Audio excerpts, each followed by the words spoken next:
We have delayed for a half hour due to hot sauce, baldness, new girl, and Kat Dennings conversations. Russell Wilson, Mr. Unlimited, is back in the news. He was on the I Am Athlete podcast with Brandon Marshall, who appears to have gone to Russell's house and jokingly said, I heard your house was for sale. And Russ said, no, that's a fake rumor. And Russ had set up this interview with Marshall for a reason. I think he wanted to control some of the messaging. Remember, we had Nick Kosmider on last week, covers the Denver Broncos for The Athletic. He thinks Russ is going to get cut at some point. There's a deadline where they can break up the $85 million owed in dead cap money into 2 different years to help themselves a little bit. I read another piece that said Broncos might actually have a decent amount of spending money in this free agency period for Sean Payton if they can work their financials out with Russell Wilson. And so Russ was on the Brandon Marshall podcast, and he ran through the injury contract dispute that happened between him and the Denver Broncos. They don't want to bench you because of play. They're saying they're benching you because they want you to take out the injury guarantee. Yeah, they want to push back my injury guarantee and remove it for that rest of the year, so that way if I get injured, that they don't have to pay it. But that's why as a player, it doesn't even make sense to do that, because you think of those Alex Smith moments. I didn't want to set a precedent for players to remove their injury guarantees too as well, and so it was no way I was going to do that. And so when they said, hey, we're going to bench you, I said, all right, that's what you want to do. Bro, that's like extortion. Like, you got the NFLPA involved, attorneys involved, like, obviously. Well, I didn't want to, but then they kept saying it all the way throughout the week. So then, my agent talked to the NFLPA. The NFLPA called me to ask, and then they talked to the NFL. The NFL was like, this is illegal. You can't do this. And so then, all the way throughout Saturday. So I was just like sitting here. I didn't know if I was going to play the following week. We had Monday Night Football against the Buffalo Bills the following week. So I'm like, am I going to play? Am I not? Like, so you got Russell Wilson in his camp, and then you got the Denver Broncos. Everybody looking at each other. Who gonna make the first move? You gonna sign? You gonna take it? No, I wasn't gonna do it. You wasn't gonna blink? No shot. I ain't taking my injury guarantee. So now I'm sitting there like, okay, well, we'll see what happens. So then the whole week, and I get back on Monday. I still don't know necessarily what's gonna happen. And on that Monday, that's when I meet with Sean, and Sean's like, hey, don't forget like nothing happened. You're going to play this week against Buffalo. We got a big game against Buffalo. You got to go win on Monday Night Football. And I'm like, all right. I feel like sometimes we get the real Russell when he's talking for a lengthy period of time, and then he'll slip back into like Mr. Unlimited stuff. So it's like, yeah, this happened and this happened. And I wasn't going to let him take that contract. And it just like slips in there. And you're like, wait a minute, what are you doing? Are you go back into a character? Or are you going back? I'd love to know the real Russell Wilson. This is dirty. This was a part of the conversation, and I put a poll question on this. Do you side with either side? A couple people say, I don't root for either side. No Broncos, don't care about Russ. I understand the business aspect of this from the Broncos' perspective, the football aspect of it. I watched Russ in real time. I was like, I know these smart football people are telling you he's having a good year, like the Mita Kimes of the world. I've watched their games. He's not. He's having one half that's good, and he's having another half where he does nothing. And so I felt like I was punching against air. It just was nothing. And I'm like, I'm not as smart as some of these people, but I know it when I see it. And this dude is not it. And they were defending it until the point of he got benched. It's pretty dirty. It's pretty dirty to ask a player in that sport to remove the injury guarantee. I mean, Swag, you're going out to Tualatin today. You're helping us out. I can't imagine our boss behind the scenes finding a way to negate any kind of money you may get in the off chance you can't do your job. And then he goes, no, just act like that didn't happen. Why don't you come back to work? That's got to be an awkward situation, does it not? Yeah, I would think so. And the part, probably the most honest thing he said was he didn't want to set a precedent. The union, obviously, and those they are very conscious of breaking ground in terms of contracts. And the owners are, the other way too. And he's smart enough. That's why all those owners got just so mad at Haslam when he did the contract with Deshaun Watson. And like, are you insane? And most of them were able to keep that from becoming a standard. But so yeah, that was probably the most honest thing he said in that whole bit. Well, it depends on your perspective of honesty, because he was also asked if he still has it in general as a franchise quarterback, and he said this. I got more fire than ever, honestly, especially over the past 2 years of what I've gone through. Whether if it's in Denver or somewhere else, I hope it's in Denver. I hope I get to finish there. I committed there. I wanted to be there. I want to be there. For me, it's about winning. Over the next 5 years, I want to win 2. I want to feel the chill of that trophy again.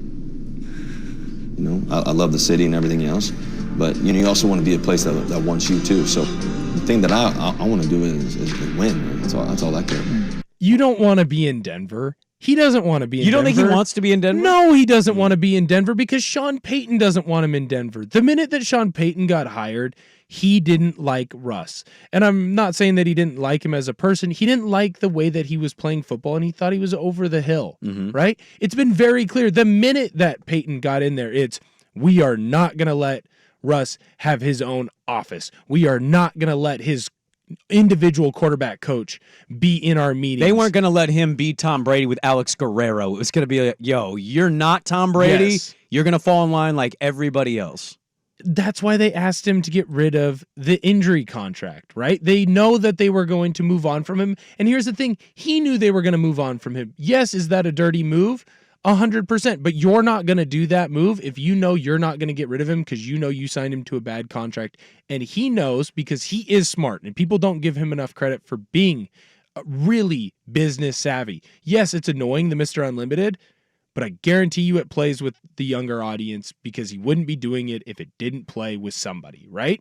And so does he think people are laughing with him on that, or does he know that people are laughing kind of at him, though? He might not have the awareness to know that they're laughing at him. His awareness seems a little off on some of this stuff. It feels a little dude perfect-y, where everyone who is over the age of 15 thinks they're ridiculous, and everyone under 15 is like, that's sick. Mr. Unlimited's a great nickname. Yeah. But what I'm saying here is he knows that not only does he know for the NFL, you can't set that precedent, but he can't set that precedent because if they go to him and they say, hey, we want you to get rid of your injury clause, they're going to dump you later and you're not going to get that money back. Yeah, no, I think I understand all of that. I think the team part of this, I think it's dirty and shady. It's the league. I've also been an adult for a little bit, and I've seen like a lot of corporations will do anything they can to save themselves some money. So right.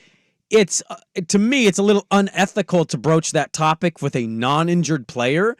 And he and his agent are smart enough to say, no, I played the most violent sport. I'm not risking losing out on, $37 million guaranteed is the injury guarantee. Wrong side of 30, too. And the players' union wouldn't allow him to do that. But I get business-wise, the Broncos are trying to get out of this as cheaply as they possibly can because they saw what I and a lot of other people saw. This guy doesn't have the goods. Right. He had a good last season in Seattle. It ended with a bit of a dud in their playoff game.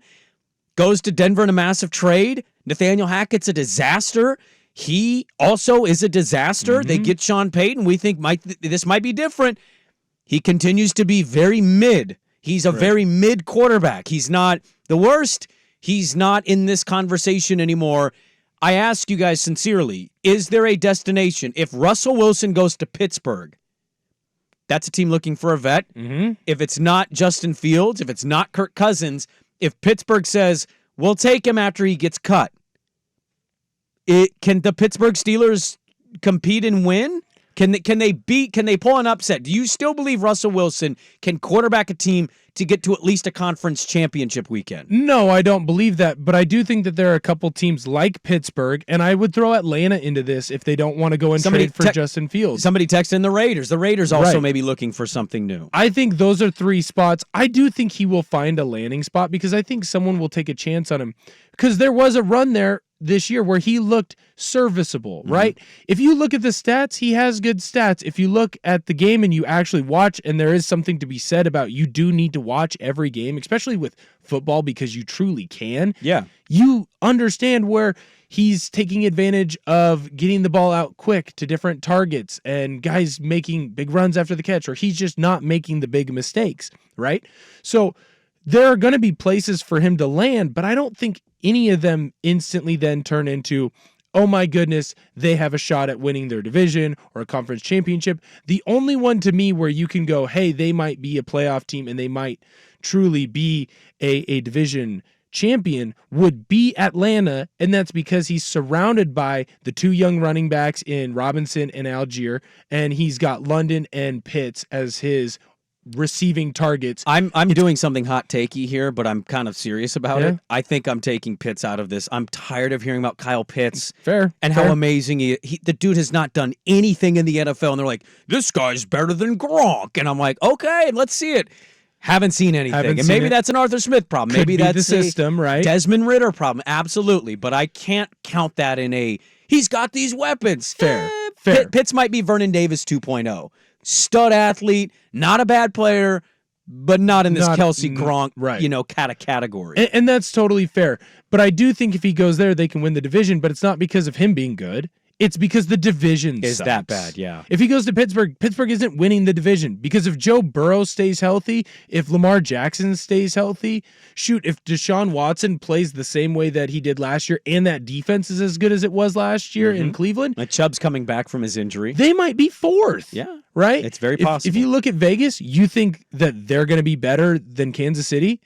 There's no chance in hell I'm taking anyone over Kansas City to, at minimum, win that division. Yeah. So I think it's more about the landing spot for him, but I definitely think that there are going to be some suitors that want to take a run at him because I think that Baker and I think Kirk, they're going to stay put. So then who's your next best free agent quarterback that you can go and make a run at? Or at worst case, say, hey, he's going to be a stopgap guy for 2 years? It's unfortunately Russell Wilson. Lifelong Bronco fan. Russ is terrible. I don't believe a single word he says. Don't think he's lying per se. Genuinely think he believes his own BS. He can't even sell a handoff. Russ is not good. He was athletic, and that covered up a lot of mental mistakes. Now he's older, and now he can't compensate for the mental errors. Now they're just errors. And there's always been a little bit of that with him of can't quite move around as much, not as mobile as he once was in Seattle, which made him so dynamic and dangerous. Dangerous. And that appears to have slipped a little bit from his game, and I'd say a little bit. It's made a massive dent in what his game is known for. And somebody else saying Peyton is also a very mid-coach, especially in today's football. He's no longer a top-tier coach. And I know Bronco fans going to hold out against that thought. I've kind of trended towards that as well of what is Sean Payton exactly? And I don't know where they're going to go with their quarterback. We know it's not Jared Stidham. That's not your answer to win a Super Bowl. Right. You have a monster in your own division. You've got another monster who just got a head coach that everybody believes in. And the Raiders are kind of feeling good about the Pierce thing. Their division's hard enough, let alone winning a Super Bowl. We know it's not Jared Stidham. So where do Peyton and company go to try to get that next one? Maybe it's in the draft. Maybe it's a trade. I don't know, but they've got to figure that position out because we know it's not long for Russ.